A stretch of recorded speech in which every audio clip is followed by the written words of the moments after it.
funding first! Find funding first! Teachers went into 2018 knowing their pensions would be up for change, and they were ready to fight back. You vote now, we vote later. But the battle that unraveled, they did not expect. Find funding first! It sounds like a simple request. Find the money to fund the state's pension system instead of making cuts. That's what teachers wanted. They're having to do more and more with less and less, and the governor just said he's going to cut again. Well, you can only cut so far. Lawmakers responded to those requests with 2018's Senate Bill 1, which lawmakers said would save almost $5 billion and ensure that teachers still have some type of pension system. We've been through this process for some 6 months now, meeting countless hours, countless days, countless weeks, driving countless miles to get to where we are. And this is a good product. I, for one, don't think anybody can really find any fault with what we've done. But the plan would require cutting billions in benefits for teachers, so they quickly fought back. In groups of thousands, teachers went to the Capitol to remind lawmakers they made a deal with the state. It's called the inviolable contract, meaning lawmakers legally can't take their promises back. A promise is a promise. It has to be kept. Our children know that. Our children know what a promise is. They know that when you give your word, you don't go back on it. But apparently our state government doesn't. The large protest worked. Senate Bill 1 was defeated with only a few days left in the legislative session. At first, it looked like the teachers had won. But a quick change was made. Save our schools! Save our schools! Senate Bill 151, originally a sewer bill, all of a sudden had pension reform added on, and it was moving through the process quickly. It became clear lawmakers were going to vote on it that night, so teachers rushed to the Capitol. I worry that this is the demise of public education here in the state. The very next day, 20 school districts shut down for the day as thousands of teachers called in sick. Instead of school, they came to Frankfurt, ready to show lawmakers that they were not happy. The battle over pensions no longer was just about what's in the bill. It was about how lawmakers passed it. Putting it in a sewer bill just shows that these guys climbed out of the gutter, and we're going to send them right back to the gutter. But instead of the gutter, I will sue over this house. It went to court.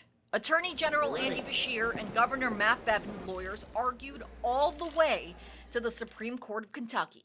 God save the Commonwealth, God save this honorable court.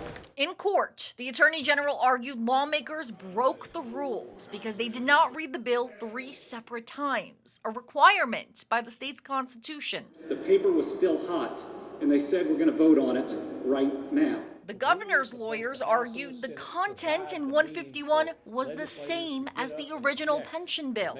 Legislators knew what they were voting on.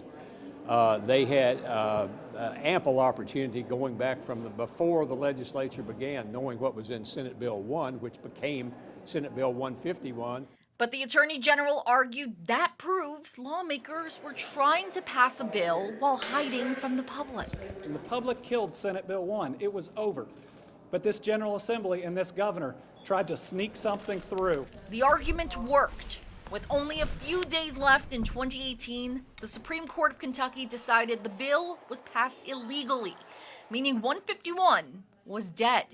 It was a decision that made the governor mad. This is a poke in the eye, a kick in the teeth, and a stab in the back to our legislature. Teachers knew this was still not over. They figured this fight would continue in a few weeks when the 2019 legislative session was set to begin. But Governor Bevin gave it one more try. In the final days of 2018, he called a special session. We have a legal and moral obligation to provide and deliver on the promises that have been made. The attempt failed. The special session ended with no solution. Without objection, so ordered, the House is adjourned. A few days later, the new year and new legislative session started off loud for teachers. When pensions were on the agenda once again, a sick-out was called. Several districts, including the state's two biggest, Louisville and Lexington, shut down for the day, and teachers rallied in Frankfort. Vote no on 525.